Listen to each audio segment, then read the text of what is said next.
Well, we are here now. Agate Fossil Bed National Monument. Today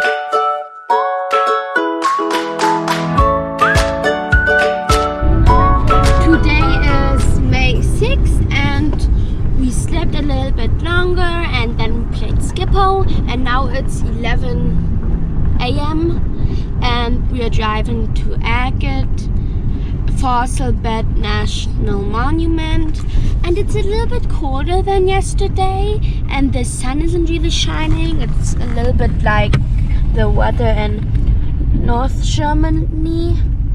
Yeah. Hi, it's me again, George Washington. Today we will talk about Nebraska. The capital is Lincoln. Nebraska will fit about 1.4 times in Germany and the population is 1.7 million. Motto: equality before the law. Nickname: Cornhusker State. Products: corn, wheat, and cattle. State tree: eastern cottonwood. State flower: goldenrod. State bird: meadow lark. State song: Beautiful Nebraska. The state was founded 1867 as the 37th state. The word Nebraska means shallow river. Explored was the land by the French and Spanish. Enjoy the rest of the video. Agate Fossil Beds National Monument. Woo!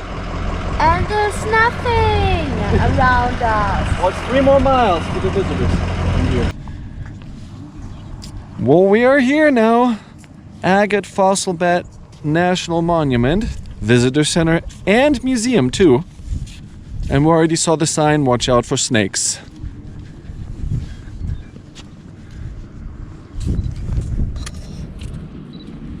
Yeah, and can I give you a brochure which has answers? If you'd like to also, would you like to share? Okay, great. Would you like to watch the video that also has answers?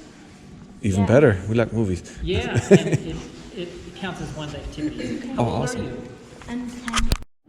So around 1880, there was a farmer, Mr. Cook, that lived in the area, and one day he discovered these fossilized bones where he thought they were horse bones, and so he called up a paleon or archaeologist that came out, Mr. Erwin Babur, who started excavating different things, and he found these fossil-like corkscrews. They called them Daemonelix. Oh, I can't even pronounce it. And he basically thought they were the roots of fossilized trees or other vegetation at the time, and didn't continue on where he found them. And then in 1904 there was Olaf Peterson who saw them and kept going and basically found these beaver-like animals, or prairie dogs almost, called them paleocastors, and realized that these corkscrews were actually the burrows that were fossilized from these animals. And he also went on and excavated a lot more and basically found this huge fossil bed full of animal bones of a lot of different species, these ancient little camels, for example, and a lot of other ones. So sometimes it's worth to keep going, not stop at one conclusion, that's for sure. So in the museum part of the visitor center is a lot of Indian artifacts that were collected by James Cook. James Cook was the farmer that also was curious about the fossils he was seeing in the area, and he had a very good friendship over the years with all these different Indian tribes, especially the Lakotas, and he had them at his ranch, and there were a lot of people that actually wanted him to be the Indian representative of the US government, but for some reason that didn't happen. But by the time Cook died in 1942, he had an extensive collection of Indian artifacts, and he hoped by displaying them in a museum that people would get to know and understand the plain Indians better. So a lot of these artifacts here were also given to James Cook by different Indian people and Indian tribes in order to preserve them for future generations. One being this rock right here, which belonged to the Sioux chief Crazy Horse, and his sister gave it to James Cook after Crazy Horse was bayoneted by a soldier at Fort Robinson, and it was the only thing that she had left from Crazy Horse. Or these moccasins right here, they belong to the Lakota chief Red Cloud. This is my favorite. What do you think this is? You can hold it. You can touch inside. You can smell it. Daddy, can you? Yep. Is that the stomach? How'd you know it was stomach? When you go into that other room, it's on the tripod, and so. Mommy, that's. You want to eat it? Mommy, look at it. Stomach. No, the best part is the tongue.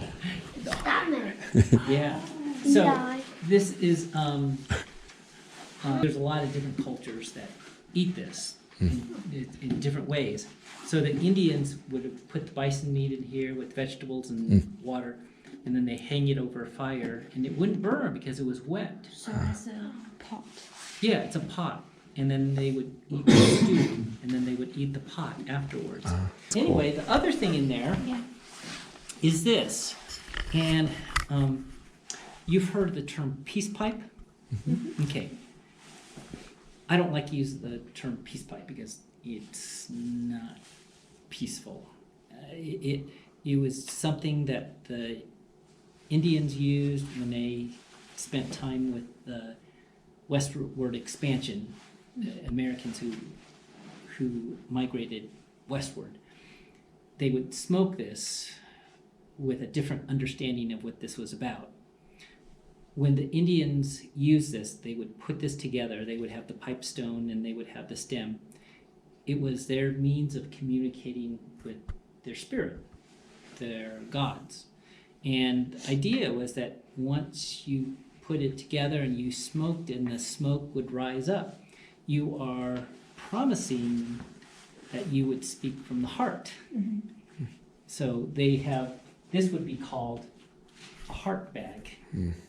And so you're obligated to tell the truth. Many of the pioneers who migrated westward, broke their promises. So it's hard to call this a peace pipe. It's called a kanupa in Lakota, and there's each culture calls it something different. Is it made out of wood? Yes. Mm-hmm. And this part is made out of a stone. It's a relatively soft stone called a catlinite. It's the type of rock. Oh, that's great. What's that?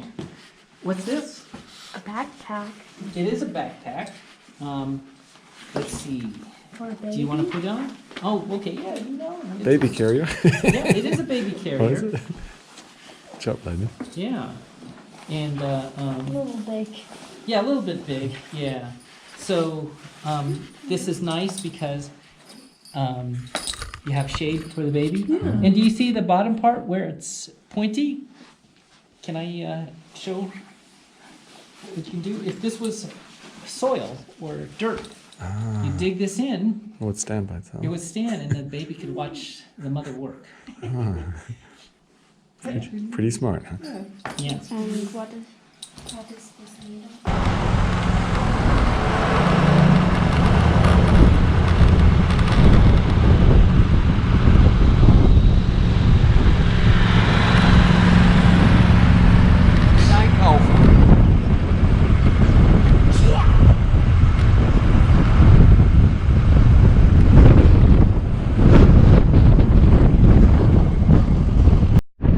We're at the gravesite here of Rebecca Winters. She died unfortunately at the age of 50 in 1852 on her way from Iowa across the plains to the Salt Lake Valley. And she's a symbol of the pioneer women, the pioneer mothers, of what they endured on their trips out here. There were altogether about 300,000 people that went on on those treks. And unfortunately about 5%, so roughly 15,000 of them died. Most of them were buried in unmarked graves, Rebecca Winters fortunately had a friend of the family chisel her name into one of these iron wagon wheels that were discovered, and they even rerouted the train tracks a little bit in order to keep the grave here. And just a great reminder of what these people sacrificed and what a great heritage they left behind.